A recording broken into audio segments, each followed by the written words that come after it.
Hello everybody, मैं doctor Saroj Gupta, associate professor, government Meera girls college Udaipur, आज आपको थर्ड ईयर के पेपर पश्चिमी संसार के चैप्टर वैज्ञानिक क्रांति या साइंटिफिक रिवॉल्यूशन के बारे में चर्चा करूंगी। जैसा कि विदित है कि वीडियो 21 में मैं आपको वैज्ञानिक क्रांति का अर्थ क्या है इस बारे में बता चुकी हूँ और वैज्ञानिक दृष्टिकोण का विकास यूरोप में किस प्रकार हुआ, कला, उद्योग एवं भौगोलिक ज्ञान का इस क्षेत्र में क्या योगदान था, इस बारे में मैं आपसे चर्चा कर चुकी हूँ। इसके अलावा मैंने जो आपको लास्ट में पिछले वीडियो में बताया था कि इस काल में क्या हुआ, सोचने और समझने की विचार स्वतंत्रता ने किसी भी सिद्धांत या समस्या के समाधान को स्वीकार करने के पहले उसके विषय में निरीक्षण करने, अन्वेषण करने, जांच और परीक्षण करने पर बहुत ज़्यादा बल दिया। जो वस्तु तर्क एवं विवेक की कसौटी पर खड़ी उतरे, उसी में विश्वास करने की इस काल में प्रवृत्ति में बढ़ोतरी हमें दिखलाई पड़ती है। इसी से वैज्ञानिक दृष्टिकोण का विकास भी हुआ। वैज्ञानिक दृष्टिकोण के द्वारा मनुष्य प्रकृति के रहस्यों को समझने में सफल हुआ।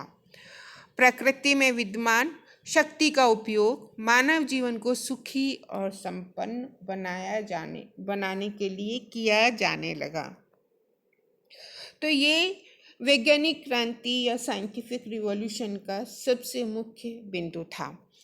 अब हम आपको बताएंगे कि उस काल में कौन कौन से ऐसे व्यक्ति हुए जिन्होंने कि वैज्ञानिक क्रांति को बढ़ावा देने में, उसे यूरोप में स्थापित करने में इत्यादि में सहायता प्रदान की। सबसे पहले जो हम डिस्कस करेंगे आपके साथ, जैसा कि आपने काफ़ी बार सुना होगा, लियोनार्डो दा विंसी।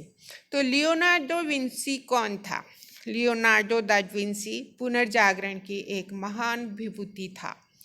वह एक चित्रकार भी था, उसके साथ वैज्ञानिक था, इंजीनियर था और शरीर शास्त्र का विद्यार्थी भी था। उसने वैज्ञानिक सत्यों को खोजने में गणित का प्रयोग किया। उसने मौत के घाट उतार दिए गए अपराधियों के शरीर की चीर फाड़ की ताकि मानव शरीर की रचना की अधिक जानकारी उसको प्राप्त हो सके।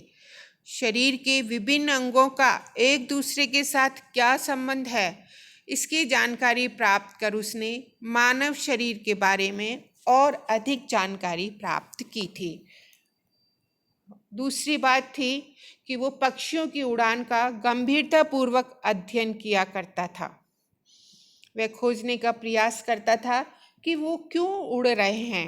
उसके द्वारा बनाए गए अनेक चित्र उसकी वैज्ञानिक प्रतिभा को उजागर करते हैं। वो पहला व्यक्ति था जिसने भ्रूण सहित खुले गर्भ का सही चित्र बनाया था। उसने सीधे सादे ढंग से जांच, निरीक्षण और परीक्षण के माध्यम से वस्तुओं के कार्य और कारण समझने की दिशा में ठोस कदम उठाए। अर्थात उसने सभी चीज़ों को साइंटिफिक रूप से निरीक्षण करने, अन्वेषण करने, जांच करने और परीक्षण करने पर बल दिया। कहा जाता है कि उसने गैलीलियो से भी पहले कह दिया था कि ऊपर से गिरने वाली वस्तुओं की गति दूरी पर निर्भर करती है। उसने यह भी बताया कि प्रकाश की गति ध्वनि से भी अधिक होती है। उसने भारी सामान उठाने वाली क्रेन, दुपहिया वाहनों में प्रयुक्त किए जाने वाली चैन जैसी चैन भी बनाई। उसने ये भी कहा कि हवा की शक्ति से ऊर्जा प्राप्त की जा सकती है। कहा जाता है कि लियोनार्डो ने ग्लाइडर, हवाई छतरी, पैराशूट, हेलीकॉप्टर इत्यादि तक की भी कल्पना कर डाली थी। तो इन सब चीज़ों ने जो लियोनार्डो विंसी का इस तरह का जो उन्होंने एक साइंटिफिक बेस दिया, तो जिसने कि वैज्ञानिक क्रांति को बढ़ाने में सहयोग प्रदान किया। नेक्स्ट हम करेंगे निकोलस कोपरनिकस। निकोलस कोपरनिकस का समय है 1473 से 1543 तक। इसके बारे में हम चर्चा करते हैं। दूसरी शताब्दी में मिस्र के यूनानी खगोल शास्त्री टॉलमी ने यह मत प्रतिपादित किया था कि हमारी पृथ्वी ब्रह्मांड के बीचों बीच स्थित है और ये संपूर्ण विश्व का स्थिर केंद्र है। सूर्य, चंद्रमा, तारे तथा अन्य ग्रह पृथ्वी की परिक्रमा करते हैं। ईसाई चर्च ने भी इस सिद्धांत को सत्य मान लिया था। शताब्दियों तक उस समय यही पढ़ाया जाता रहा और लोगों ने इस पर विश्वास भी किया कि हमारी पृथ्वी ब्रह्मांड के बीचों बीच स्थित है। ये संपूर्ण विश्व का स्थिर केंद्र है। सूर्य, चंद्र, तारे और अन्य ग्रह पृथ्वी की ही परिक्रमा करते हैं। परंतु जब पोलैंड के वैज्ञानिक निकोलस कोपरनिकस ने अपने दीर्घकालीन परिकल्पनों के आधार पर टॉलमी सिद्धांत को झूठा प्रमाणित कर दिया तो लोगों को बड़ा आश्चर्य हुआ और वो एकदम से इस पर विश्वास नहीं कर सके। कोपरनिकस ने दृढ़ता से कहा, सूर्य हमारे इस ग्रह मंडल की नाभि है और पृथ्वी भी उन बहुतेरे ग्रहों में से एक है जो सूर्य की परिक्रमा करते हैं। चर्च ने कोपरनिकस के इस सिद्धांत को बाइबल और चर्च की शिक्षा के विरुद्ध मानकर इसे अस्वीकार कर दिया। कुछ लोगों ने इस विचार की यह कहकर खिल्ली उड़ाई कि यदि पृथ्वी अपनी धुरी पर घूमती है तो फिर हम लोग लुढ़क क्यों नहीं जाते हैं। कोपरनिकस ने अपनी खोजों को काफ़ी समय तक गोपनीय रखा और उन्हें एक पुस्तक का रूप प्रदान किया। 1543 ईस्वी में उसके मित्रों ने उसकी पुस्तक को प्रकाशित करवाया। उस समय कोपरनिकस अपने जीवन की अंतिम यात्रा पर पहुंच चुका था। अब उसे पोप या चर्च के उत्पीड़न का भय नहीं था। फिर भी जब पोप को उसके सिद्धांतों की जानकारी मिली तो उसने तत्काल कोपरनिकस को अपने नए विचारों का प्रचार न करने का आदेश दिया। अतः कोपरनिकस चुपचाप बैठा रहा। यह सही है कि कोपरनिकस के विचारों ने उस समय कोई वैज्ञानिक क्रांति नहीं की, परंतु उसके विचारों ने टॉलमी और अरस्तु के सदियों पुराने सिद्धांतों को झूठा सिद्ध कर दिया था। इससे वैज्ञानिक विकास को गति मिली और अन्य वैज्ञानिकों को प्रेरणा मिली। तो कोपरनिकस के उदाहरण से हम देख सकते हैं कि 16वीं और 17वीं शताब्दी में किसी भी प्रकार की तर्क और कसौटी के आधार पर किसी चीज का परीक्षण करके अपने नए निष्कर्षों को प्रतिपादित करना वास्तव में बहुत ही मुश्किल कार्य था। कि कोपरनिकस जैसा महान व्यक्ति भी अपने सिद्धांत को उस समय जनता के सम्मुख नहीं रख पाया, क्योंकि उसको डर था कि चर्च उसको कहीं दंडित नहीं करे या चर्च उसे कहीं मृत्यु दंड नहीं दे दे। नेक्स्ट हम करेंगे जाइडिनी ब्रूनो। इनका समय काल है 1548 से 1600 ईस्वी तक।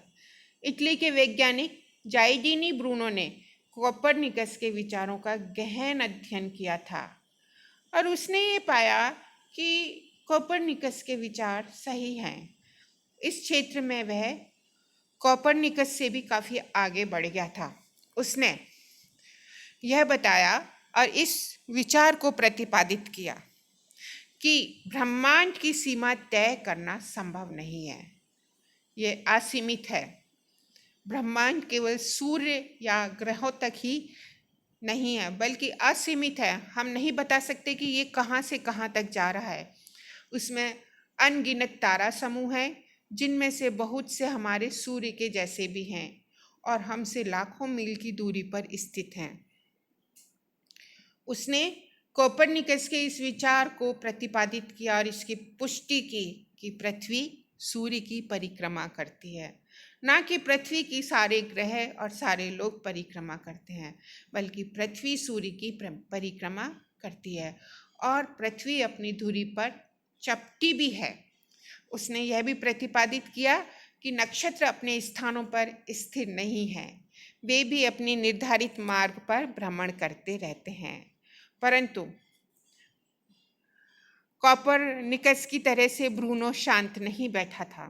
उसने अपने विचारों को बताया तो अपने विचारों के कारण ब्रूनो को अपना शेष जीवन दयनीय अवस्था में गुजारना पड़ा, क्योंकि उसे ईसाई न्यायालयों के उत्पीड़न का शिकार बनना पड़ा। अंत में उसे जीवित जलाने की सजा दी गई। अर्थात कॉपरनिकस शांत रहा तो वो ठीक रहा। जाइडिनो ब्रूनो ने अपने विचारों को प्रतिपादित किया, लोगों को बताया, तो ईसाइयों ने उसके विचारों को नहीं माना, या ईसाई न्यायालयों ने और चर्च ने उसकी बातों को नहीं माना, उसको उत्पीड़ित किया कि किस तरीके से ब्रूनो उनके विरुद्ध जा सकता है। वो लोग जो कह रहे हैं या ईसाई धर्माधिकारी जो कह रहे हैं वो सच है, ब्रूनो गलत है। और ब्रूनो अपने विचारों को क्यों प्रतिपादित कर रहा है, तो इसलिए ईसाई न्यायालयों के उत्पीड़न का उसे काफ़ी शिकार होना पड़ा था और अंत में उसे जीवित जला दिया गया। इस प्रकार ब्रूनो को अपने वैज्ञानिक दृष्टिकोण के कारण अपने प्राणों से हाथ धोना पड़ा। फिर भी आने वाले वैज्ञानिकों ने प्रकृति के रहस्यों की खोज करने का सिलसिला बंद नहीं किया, बल्कि जारी रखा। नेक्स्ट है टाइको ब्राहे। 1546 से 1601 तक इनका समय काल है। ब्रूनो के अनेक विचारों की पुष्टि डेनमार्क के वैज्ञानिक टाइको ब्राहे ने की। ब्राहे ने डेनमार्क के राजा की सहायता से पहली बार ऐसी वेधशाला का या सोलर ऑब्जर्वेटरी का निर्माण कराया जो सही अर्थों में वैज्ञानिक और आधुनिक थी। यहाँ ब्राहे ने ग्रहों और नक्षत्रों की स्थिति का भी पता लगाया। उसके हिसाब से पृथ्वी, सूर्य तथा चंद्रमा और स्थिर नक्षत्रों की कक्षा के केंद्र में स्थित थे। तब पृथ्वी, सूर्य, चंद्रमा और स्थिर नक्षत्रों की कक्षा के केंद्र में स्थित है। पृथ्वी 24 घंटे में सूर्य की परिक्रमा करती थी और सभी नक्षत्र पृथ्वी के साथ साथ घूमते थे। बुध और शुक्र ग्रहों की कक्षाएं पृथ्वी की कक्षा से छोटी थी।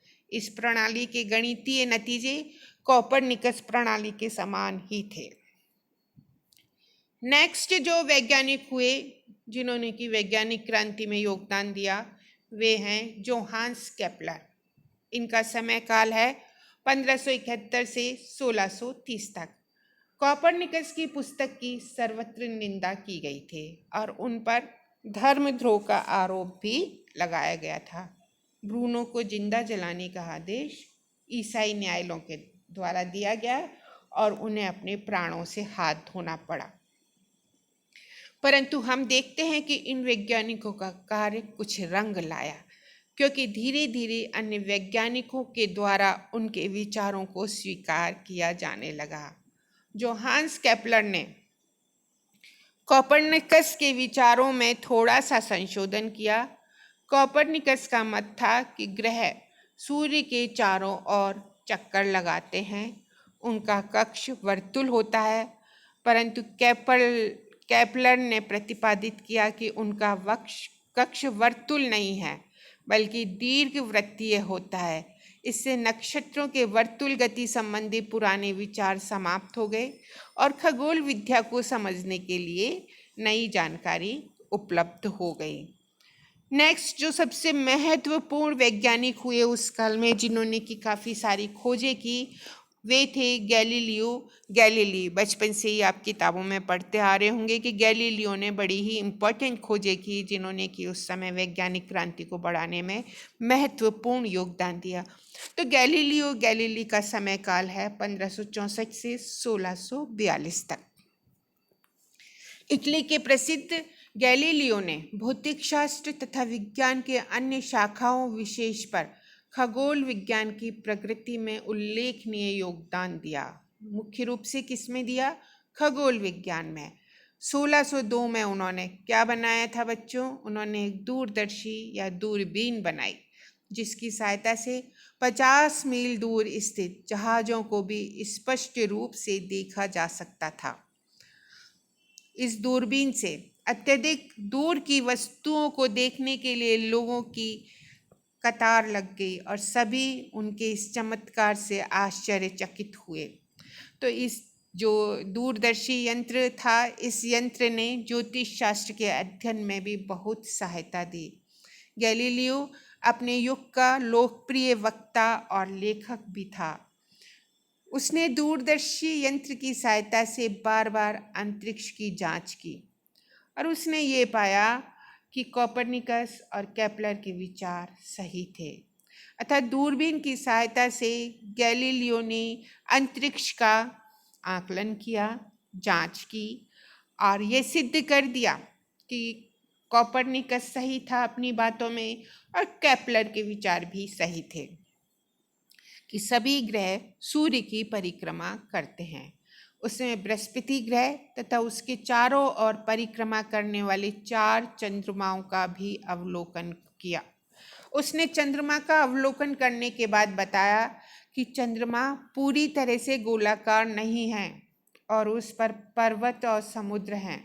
उसने यह मत भी प्रतिपादित किया कि सूर्य भी अपनी धुरी पर घूमता है और फिर उसने एक पुस्तक प्रकाशित की जिसमें उसने अपनी खोजों का विस्तृत विवरण दिया।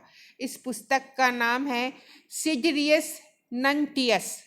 सिडरियस नंटियस। ये पुस्तक 1610 ईस्वी में प्रकाशित हुई थी।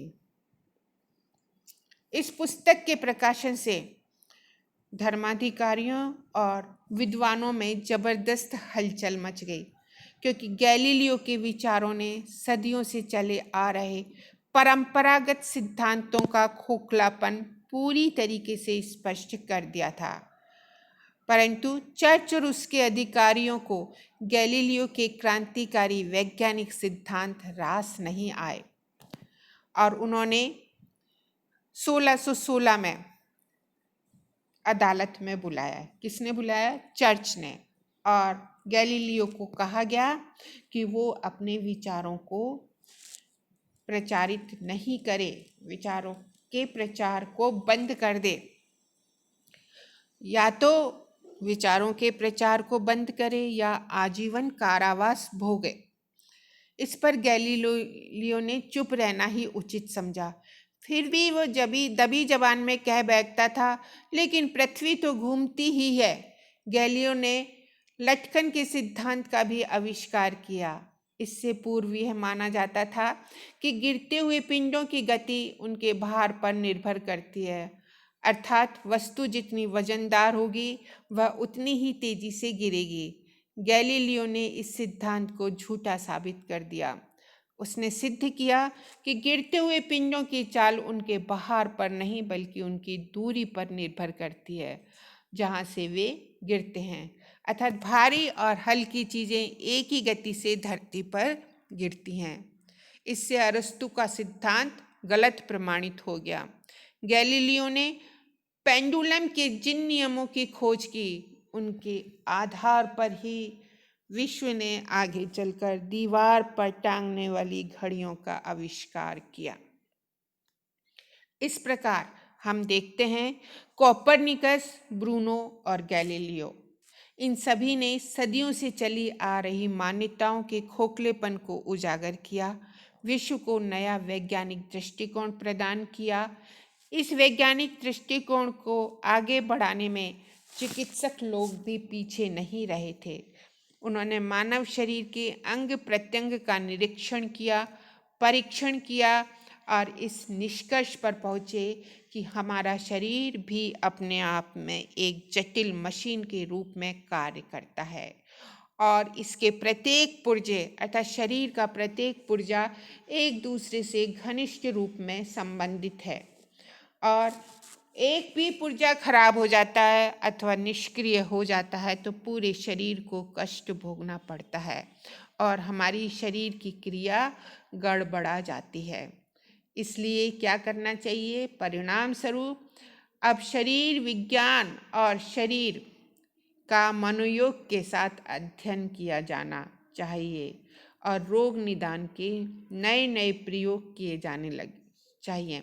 तो हम देखते हैं कि परिणाम स्वरूप अब शरीर विज्ञान और शरीर क्रिया का मनोयोग के साथ अध्ययन किया जाने लगा और रोग निदान के लिए नए नए प्रयोग किए जाने लगे।